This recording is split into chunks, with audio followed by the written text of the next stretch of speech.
ఈ నెల 9న జరగబోయే తెలంగాణ అసెంబ్లీ సమావేశాలపై తీవ్ర ఆసక్తి నెలకొంది. ఈ క్రమంలో శీతాకాల అసెంబ్లీ సమావేశాలు పలుమార్లు వాయిదా పడుతూ వచ్చాయి. అయితే కాంగ్రెస్ ప్రభుత్వం ఏర్పడి ఈ నెలతో సంవత్సరం పూర్తి చేసుకోవడంతో అసెంబ్లీ సమావేశాలపై అందరిలోనూ తీవ్ర ఆసక్తి నెలకొంది. అయితే ఈ సమావేశాలకైనా మాజీ ముఖ్యమంత్రి కేసీఆర్ వస్తారా లేదా అనే ప్రశ్న తలెత్తుతోంది.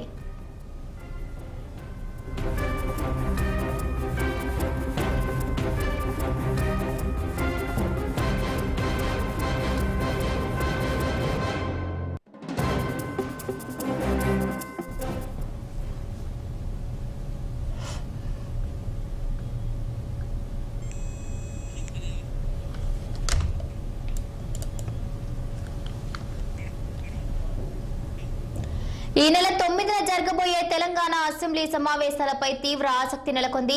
ఈ క్రమంలో శీతాకాల అసెంబ్లీ సమావేశాలు పలుమార్లు వాయిదా పడుతూ వచ్చాయి. అయితే కాంగ్రెస్ ప్రభుత్వం ఏర్పడి ఈ నెలతో సంవత్సరం పూర్తి చేసుకోవడంతో అసెంబ్లీ సమావేశాలపై అందరిలోనూ తీవ్ర ఆసక్తి నెలకొంది. అయితే ఈ సమావేశాలకైనా మాజీ ముఖ్యమంత్రి కేసీఆర్ వస్తారా లేదా అనే ప్రశ్న తలెత్తుతోంది. ఇక ఈ సమావేశాలకు సంబంధించిన మరింత సమాచారం మా పొలిటికల్ బ్యూరో చీఫ్ రామ్ అందిస్తారు. రామ్, భవానీ, ఈ నెల 9వ తేదీ నుంచి రాష్ట్ర అసెంబ్లీ సమావేశాలు నిర్వహించేందుకు ప్రభుత్వం సిద్ధమైంది. ఇప్పటికే ఈ సంవత్సరం ఏర్పాట్లను కూడా అసెంబ్లీ అధికారులు పర్యవేక్షిస్తా ఉన్నారు. ఓవైపు అటు కౌన్సిల్ సమావేశాలు, ఇటు అసెంబ్లీ సమావేశాలు ఒకే ప్రాంగణంలో జరిగేలా ఏర్పాటు కూడా చేస్తున్నట్టు తెలుస్తాం. అయితే ముఖ్యంగా కాంగ్రెస్ పార్టీ ప్రభుత్వం అధికారంలోకి వచ్చి డిసెంబర్ 7వ తేదీతో ఏడాది పూర్తవుతున్న సందర్భంగా ఇప్పటికే దాదాపు 9 రోజులకి అనేక అంశాలపైన ప్రజాపాలన విజయోత్సవాలతో భారీ బహిరంగ సభను ఏర్పాటు చేస్తూ ముఖ్యమంత్రి రేవంత్ రెడ్డి తర్వాత మంత్రులందరూ కూడా పాల్గొని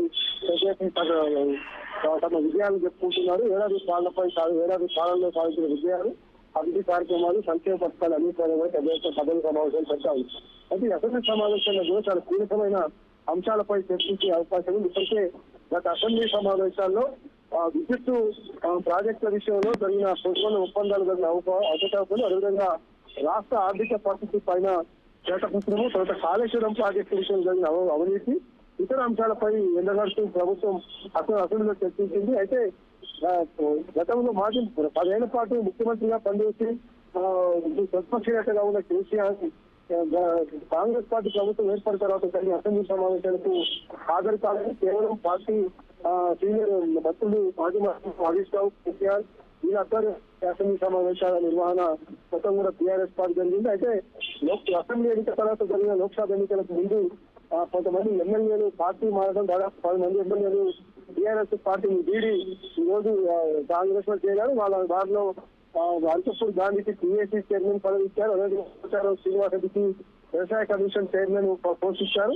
ఈ విధంగా టీఆర్ఎస్ పార్టీ 10 మంది ఎమ్మెల్యేలు కూడా ఇప్పుడు కాంగ్రెస్ లో నేపథ్యంలో కేవలం 30 మందితోటే ఈ రోజు 29 మందితోనే టీఆర్ఎస్ శాసనపక్షం ఉంది. ప్రతిపక్ష నేతగా ఉన్న కేసీఆర్ మాత్రం గత అసెంబ్లీ సమావేశాలకు హాజరు కాకుండా కేవలం బడ్జెట్ సమావేశం రోజు మాత్రమే హాజరై మళ్ళీ సమావేశాలకు హాజరు కాలేదు. బడ్జెట్ సమావేశం రోజు హాజరై ఆయన మీడియా పాయింట్ కూడా మీడియాతో మాట్లాడుతుంది.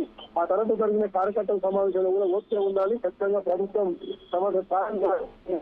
చూడాలని చెప్పి చెప్పడం జరిగింది. అయితే ఈ అసెంబ్లీ సమావేశాల్లో చాలా కీలకమైన అంశాలపైన ప్రభుత్వం కసరత్తు చేస్తుంది. ఎట్టి పక్షంలో ప్రధాన ప్రతిపక్ష నేతగా ఉన్న కేసీఆర్ ఖచ్చితంగా అసెంబ్లీ సమావేశాలకు రావాలి, లేదంటే ప్రతిపక్ష నేతగా ఉండటం టైం చేస్తుందని చెప్పి ముఖ్యమంత్రి రేవంత్ రెడ్డితో పాటు మంత్రులు కూడా పెద్ద ఎత్తున పనిపడతా ఉన్నారు. అయితే కేసీఆర్ ఈ అసెంబ్లీ సమావేశానికి రావాలని మాత్రం టీఆర్ఎస్ పార్టీ